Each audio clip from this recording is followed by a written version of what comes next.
എൻ്റെ പേര് ഡേവിസ്. ഞങ്ങൾ ഉടമ്പടി എടുക്കണേക്കാൾ മുന്നേ മാതാവ് ഞങ്ങൾക്ക് വലിയൊരു അനുഗ്രഹം തന്നു. അത് കാരണമാണ് ഞങ്ങൾ ഇവിടെ വരാനുള്ള സാഹചര്യം. എൻ്റെ ഭാര്യ ഷിജി, എൻ്റെ വീട് അങ്കമാലിക്കടുത്ത് നടവട്ടം സെൻറ്റ് ആൻ്റണീസ് പള്ളി ആണ് ഞങ്ങളുടെ ഇടവക.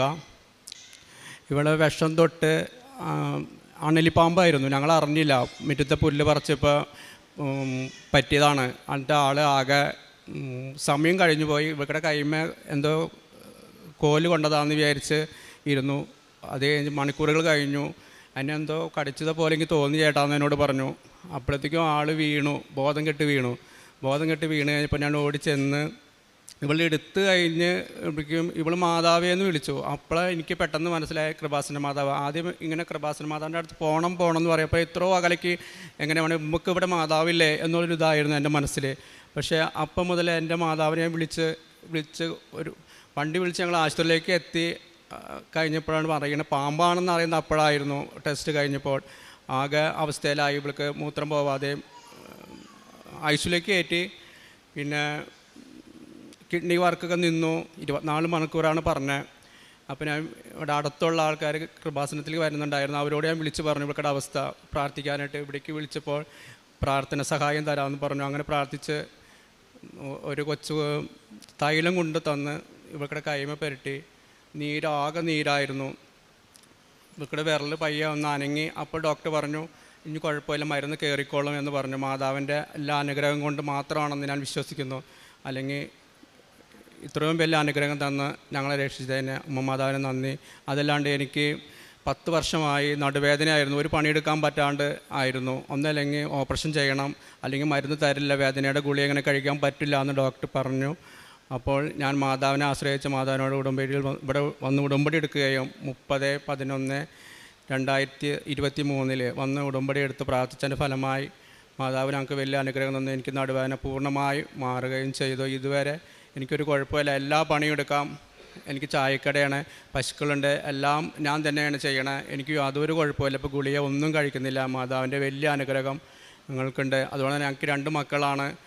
2 പേർക്കും വിശ്വാസമില്ല, ഞങ്ങൾ എന്തോരം പ്രാർത്ഥിച്ചാലും. അപ്പോൾ ഞാൻ മാതാവിനോട് പ്രാർത്ഥിച്ചു, എൻ്റെ മാതാവേ ഇവർക്ക് വിശ്വസിക്കുവാനുള്ള കൃപ കൊടുക്കണേന്ന്.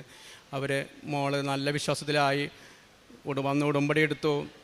മോനും പയ്യെ ഞങ്ങളുടെ ഒപ്പം തന്നെ പ്രാർത്ഥനയിൽ കൂടും. എന്താ ഇവിടേക്ക് വന്നിട്ടില്ല, ഞങ്ങൾക്ക് വിശ്വാസമുണ്ട് ഞങ്ങളുടെ മാതാവ് ഇവിടേക്ക് എത്തിക്കുന്നത്. ഞങ്ങൾ തന്നെ ചോറുണ്ടാക്കി അവിടെ അടുത്ത് ആശുപത്രികളിൽ കൊണ്ട് കൊടുക്കുകയും അനാഥാലയത്തിൽ ഞങ്ങൾ പറ്റുന്ന രീതിയിൽ ഞങ്ങൾ ചെയ്യുന്നു. ഞങ്ങൾക്ക് തന്ന ഈ വലിയ അനുഗ്രഹത്തിന് ഞങ്ങൾ നന്ദി പറയുന്നു ഈശോയ്ക്കും മാതാവിനും. 139 സങ്കീർത്തനത്തിന് POC ബൈബിൾ നൽകിയിരിക്കുന്ന തലക്കെട്ട് എല്ലാം കാണുന്ന ദൈവം എന്നുള്ളതാണ്. 139 സങ്കീർത്തനത്തിൻ്റെ 5-ാം വാക്യത്തിൽ നമ്മളിങ്ങനെ വായിക്കുന്നു: മുൻപിലും പിൻപിലും അവിടുന്ന് എനിക്ക് കാവൽ നിൽക്കുന്നു, അവിടുത്തെ കരം എൻ്റെ മേലുണ്ട്. സ്നേഹം നിറഞ്ഞവരെ, ഡേവിസ് എന്ന സഹോദരനാണ് നമ്മളോട് തൻ്റെ ഉടമ്പടി ജീവിത സാക്ഷ്യം പങ്കുവച്ചത്. ഈ സഹോദരൻ ഉടമ്പടി ജീവിത സാക്ഷ്യം പങ്കുവയ്ക്കുമ്പോൾ നമ്മളോട് പറയുന്നതും ഇത് തന്നെയാണ്: ദൈവം എല്ലാം കാണുന്നുണ്ട്. ദൈവികമായിട്ടുള്ള പദ്ധതിയിലേക്ക് ഒരു വ്യക്തിയെ വിളിക്കുന്നത് അത് വ്യത്യസ്തങ്ങളായിട്ടുള്ള സാഹചര്യങ്ങളിലൂടെയാണ്. സഹോദരൻ പറയുന്നത് പോലെ തൻ്റെ ഭാര്യയ്ക്ക് ഇഴജന്തുവിൻ്റെ കടിയേൽക്കുന്നു. പരിശുദ്ധ അമ്മയോട്, കൃപാസനത്തിലെ അമ്മയോട് വിളിച്ച് പ്രാർത്ഥിക്കുവാനായിട്ട് തയ്യാറാകുന്നു. കൃപാസനത്തിലെ നേർച്ച വസ്തുവായിട്ടുള്ള തൈലം പുരട്ടി പ്രാർത്ഥിക്കുന്നു. അതിനുശേഷം അത്ഭുതകരമായിട്ടുള്ള മാറ്റം ഭാര്യയുടെ ജീവിതത്തിൽ ഉണ്ടാകുന്നു, ആരോഗ്യത്തിലുണ്ടാകുന്നു.